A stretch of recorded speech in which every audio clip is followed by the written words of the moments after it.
Assalamualaikum warahmatullahi wabarakatuh. Perkenalkan, nama saya Ida Ayu Suci.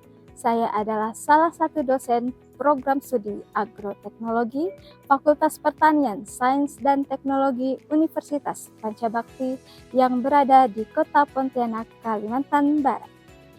Pada kesempatan ini, saya akan menjelaskan salah satu mata kuliah yang saya ampu, yaitu kimia, dengan kode mata kuliah MKW 101.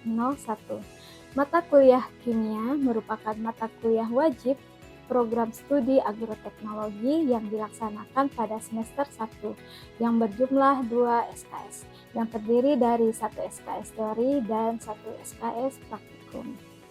Pada mata kuliah kimia, mahasiswa akan mempelajari tentang konsep-konsep dasar kimia yang terdiri dari pengantar ilmu kimia, materi dan pengukuran, perkembangan teori atom, nomor massa, perkembangan sistem periodik modern, dan sifat-sifat sistem periodik modern, lambang unsur dan rumus kimia, ikatan ion, ikatan kovalen, ikatan logam, tata nama senyawa sederhana, persamaan reaksi kimia, konsep mol, stoikiometri senyawa, praktikum pengenalan alat-alat kimia, praktikum pembuatan larutan, dan praktikum pengenceran larutan.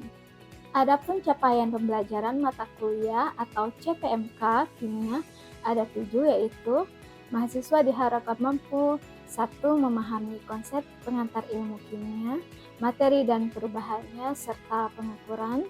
2. Memahami perkembangan teori atom, konsep massa atom dan molekul relatif zat. 3. Memahami perkembangan sistem periodik unsur, menentukan letak unsur-unsur dalam sistem periodik, menganalisis sifat keperiodikan unsur modern, konsep lambang unsur dan rumus kimia zat. 4. Memahami konsep ikatan ion, ikatan kovalen, dan ikatan logam. 5. Memahami tata nama senyawa sederhana dan konsep persamaan reaksi kimia. 6. Memahami konsep mol dan stoikiometri senyawa. 7. Memahami penggunaan alat-alat kimia, pembuatan dan pengenceran larutan di laboratorium. Dari 7 CPMK tersebut diturunkan menjadi 11 sub CPMK. Untuk mencapai target capaian pembelajaran ini, maka dalam perkuliahan disusun materi-materi pembelajaran sebagai berikut. Yang pertama, pendahuluan pengantar ilmu kimia, selanjutnya materi dan pengukuran, perkembangan teori atom, nomor massa, perkembangan sistem periodik modern dan sifat-sifat sistem periodik modern, lambang unsur dan rumus kimia, ikatan ion, ikatan kovalen, ikatan logam, tata nama senyawa sederhana, persamaan reaksi kimia, konsep mol, stoikiometri senyawa, praktikum pengenalan alat-alat kimia, praktikum pembuatan larutan, dan yang terakhir praktikum pengenceran larutan. Beberapa referensi yang dapat digunakan sebagai bahan utama dalam mata kuliah ini antara lain buku Kimia Dasar 1 karya Sukri, Kimia untuk Universitas karya Kinan, serta jurnal-jurnal ilmiah terakreditasi maupun jurnal internasional bereputasi yang relevan dengan materi pembelajaran. Sebagai referensi pendukung, saya menggunakan buku referensi berjudul Pupuk dan Pemupukan yang saya tulis bersama tim sebagai sarana untuk mengenalkan ilmu kimia dalam konteks pertanian.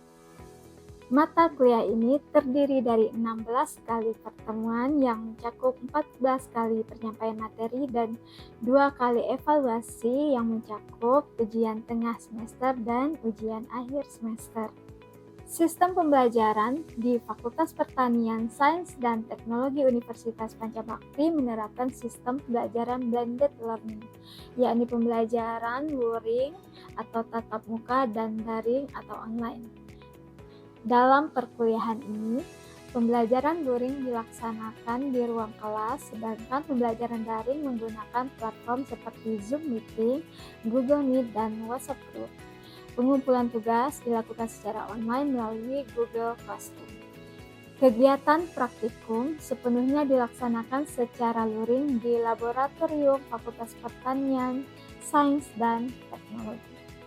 Selama proses belajar mengajar dalam mata kuliah kimia, saya menerapkan pendekatan pembelajaran DIA yang mencakup 3 aspek utama: delivery yaitu proses penyampaian materi, interaction yaitu keterlibatan aktif antara dosen dan mahasiswa, serta asesmen yaitu evaluasi terhadap capaian pembelajaran mahasiswa. Pertama, delivery. Dalam menyampaikan materi-materi pembelajaran kimia, saya menerapkan berbagai pendekatan dan metode pembelajaran, antara lain ceramah, diskusi, tanya jawab, eksperimen, pendekatan problem-based learning, dan pendekatan contextual learning. Pendekatan problem-based learning saya terapkan untuk membangun kemampuan berpikir kritis dan pemecahan masalah mahasiswa melalui studi kasus nyata yang relevan, khususnya dalam penerapan konsep-konsep kimia di bidang pertanian. Kedua, interaction. Selama proses pembelajaran, saya menekankan pentingnya interaksi aktif antara dosen dan mahasiswa sebagai inti dari kegiatan belajar mengajar. Interaksi ini dibangun melalui berbagai strategi seperti tanya jawab, diskusi kelompok, dan analisis studi kasus yang dipresentasikan oleh mahasiswa. Saya tidak hanya berperan sebagai penyampai materi, tetapi saya juga sebagai fasilitator yang memberikan ruang bagi mahasiswa untuk bertanya, mengemukakan pendapat, dan menanggapi pandangan teman-temannya, sehingga tercipta suasana belajar yang dialogis dan partisipasi. Diskusi kelompok saya gunakan untuk menumbuhkan keterampilan berpikir kritis dan kolaboratif. Selain itu, saya secara rutin memberikan umpan balik sebagai bagian dari upaya menciptakan proses belajar yang dua arah dan berkelanjutan. Saya juga menerapkan pendekatan contextual learning dengan mengaitkan materi perkuliahan pada situasi nyata, khususnya dalam bidang pertanian dan kehidupan sehari-hari. Pendekatan ini membantu mahasiswa memahami konsep kimia secara lebih konkret dan relevan. Praktikum menjadi bagian penting dalam perkuliahan, di mana mahasiswa diperkenalkan pada alat-alat laboratorium, dilatih membuat larutan serta pengencerannya. Dalam kegiatan ini, interaksi terjadi secara intens antara dosen, asisten, dan mahasiswa baik saat bimbingan teknis maupun dalam menganalisis hasil praktikum. Interaksi juga dijalin secara daring melalui WhatsApp Group dan Google Classroom, pemberian umpan balik, serta penyampaian materi tambahan dan pengumuman secara lebih terstruktur. Ketiga, asesmen. Sistem penilaian dalam mata kuliah kimia ini mengacu pada peraturan akademik universitas yang terdiri dari 10% kehadiran, 20% tugas, 30% ujian tengah semester, dan 40% ujian akhir semester. Penilaian proses mencakup tugas mandiri maupun tugas kelompok. Saya juga menggunakan aplikasi Kahoot untuk kuis. Karena selain interaktif, aplikasi ini memungkinkan mahasiswa melihat nilai dan peringkat secara langsung setelah mengerjakan. Selain itu, penilaian sikap dan keterampilan juga dilakukan sesuai dengan RPS. Penilaian praktikum mencakup keaktifan, laporan, pretest, dan posttest. Nilai praktikum ini kemudian digabungkan dalam komponen penilaian tugas sebesar 20%. Mahasiswa yang memperoleh nilai kurang memuaskan diberikan kesempatan untuk mengikuti remedial. Seluruh hasil penilaian diumumkan melalui sistem Siakat sehingga mahasiswa dapat memantau perkembangan nilai mereka secara mandiri.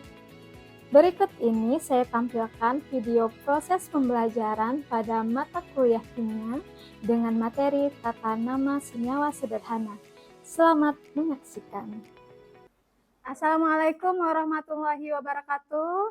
Waalaikumsalam warahmatullahi wabarakatuh. Selamat pagi semua. Baik. Apa kabar hari ini? Baik. Bersemangat? Semangat. Sudah makan? Sudah siap untuk perkuliahan hari ini? Siap. Oke. Minggu lalu sudah persiapkan tabel sistem periodik unsurnya? Sudah. Bagus. Nah, sebelum itu Ibu absen dulu ya. Siapa yang tidak hadir hari ini? 2 orang. Siapa? Oke. Baik, saya absen dari awal. Andi? Baik, saya sudah absen semua ya. Nah, tahu kita mau belajar apa hari ini? Apa? Apa judul handout-nya? Tata nama senyawa sederhana. Namun sebelum itu, Ibu ingatkan dulu terkait materi minggu lalu.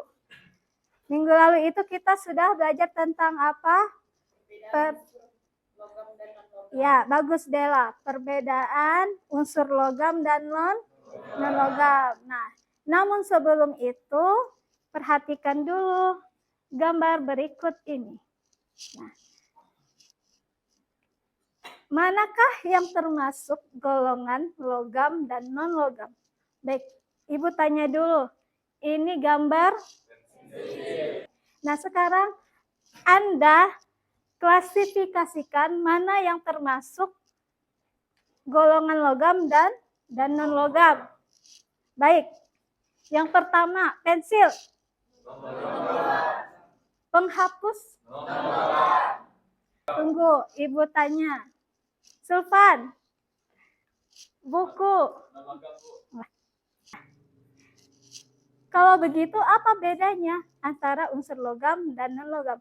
Ingat, minggu lalu kita sudah membahas ini. Apa beda unsur logam dan non-logam? 1. Oke, Dela bilang pertama bersifat mengkilap. Siapa lagi yang mau jawab? Fani. Ya, atom cenderung melepas 1 elektron. Ada lagi? Ya, Tio, dapat menghantarkan panas. Ada lagi? Mari kita lihat. Apakah jawaban Anda semua benar? Benar, oke. Ciri-ciri logam. Yang pertama, terdapat di sebelah kiri dari tabel sistem periodik unsur. Kalau non-logam, terdapatnya di mana? Di sebelah kanan. Tabel sistem periodik unsur. Kemudian unsur logam itu ya dapat menghantar panas dan arus listrik. Kalau non-logam tidak dapat menghantar panas dan listrik. Kemudian unsur logam wujudnya kecuali raksa. Kalau non-logam wujudnya cair. Kemudian unsur logam cenderung. Kalau non-logam benar 1 elektron. Kalau unsur logam itu bersifat kalau non-logam, seperti jawaban Anda semua benar ya, masih ingat terkait minggu lalu. Nah, di sini, di kelas ini, siapa yang nggak punya nama?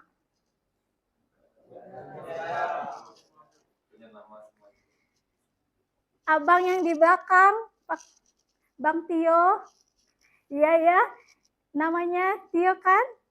Nah, kenapa namanya Tio? Dikasih orang tua. Oke, semua di kelas ini punya nama. Kita semua punya nama. Kenapa kita punya nama? Sebagai pengenal. Sebagai pengenal.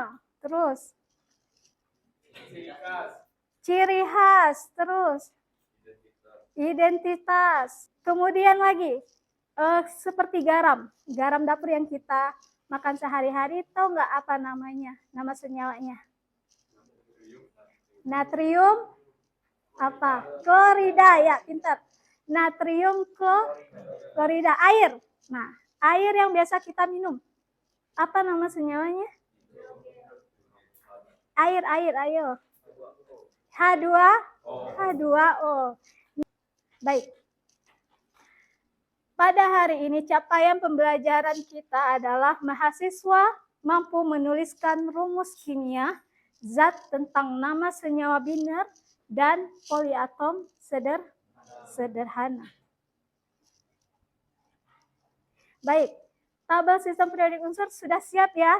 Nah, hari ini kita banyak memakai tabel sistem periodik unsur untuk mencari di mana letak unsur yang akan nanti kita berikan namanya ketika dia bergabung dengan unsur yang lain. Oke. Baik. Semua senyawa yang ada selalu diberi nama. Dan pemberian nama pada senyawa menggunakan suatu aturan tertentu. Jadi nama senyawa itu punya aturan. Nah, pemberian nama senyawa diatur oleh siapa? Oleh siapa?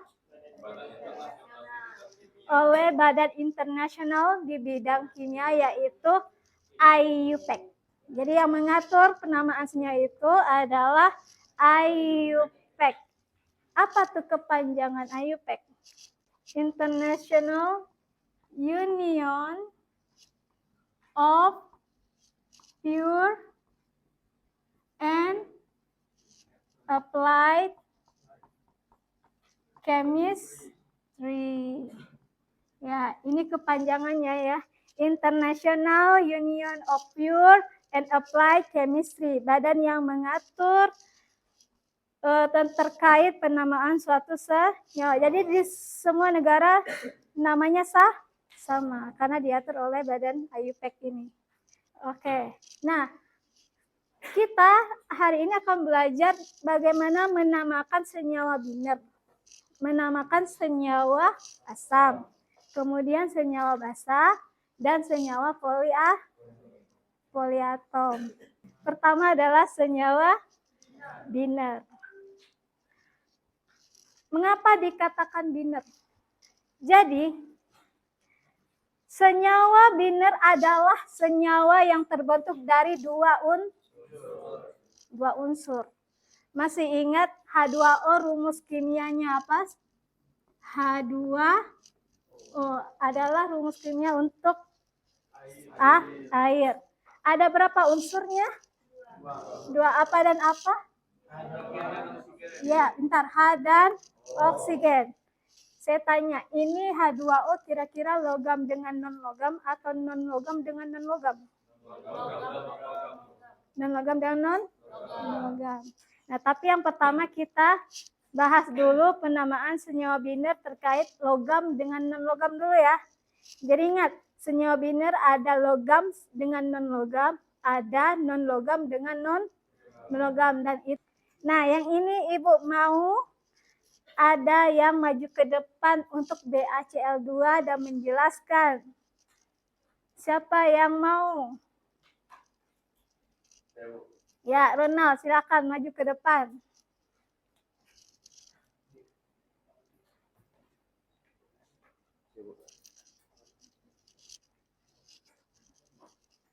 Baik, yang lain juga sambil melihat apakah yang dijawab Ronald benar.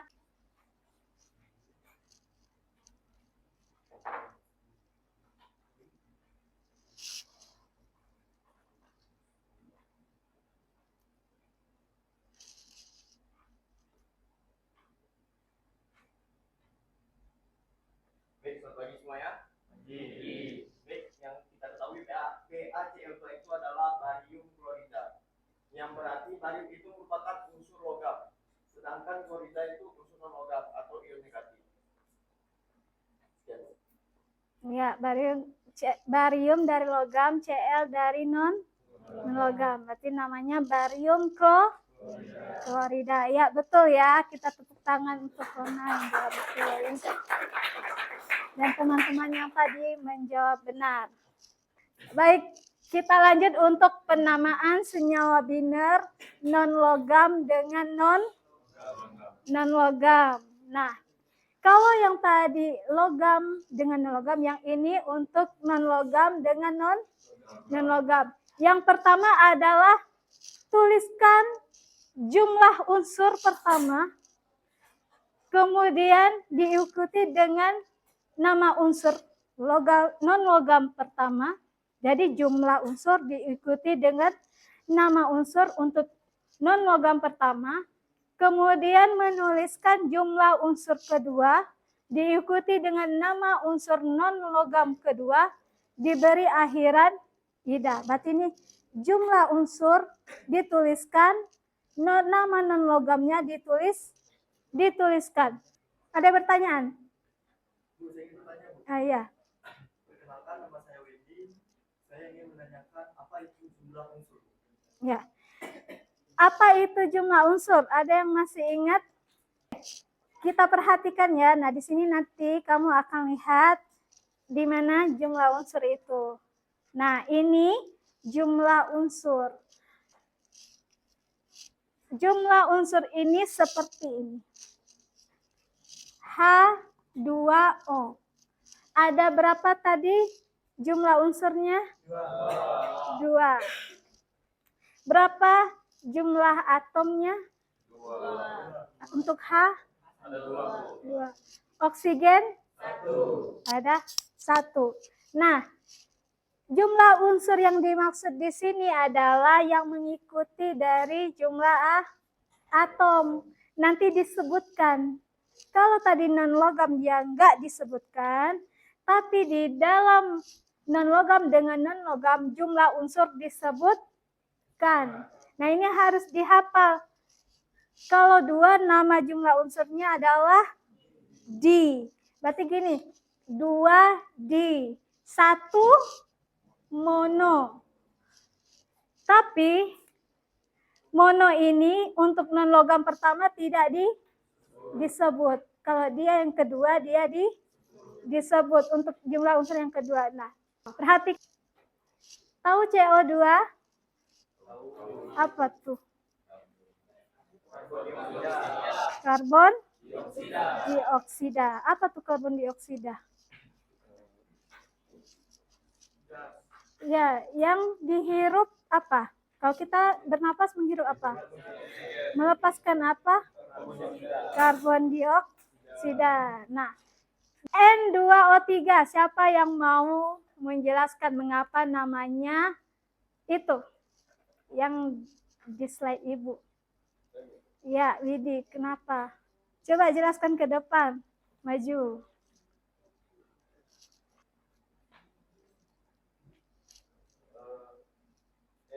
N2O itu terdiri dari nitrogen dan trioksida. Nah, nitrogen dan trioksida ini yaitu terdiri dari non-logam dan non-logam. Kalau N berapa jumlahnya? N jumlahnya ada 2. Berarti namanya dinitrogen. O jumlahnya? O jumlahnya ada 3, yaitu trioksida. Trioksida. Ya, bagus. Terima kasih, Widi.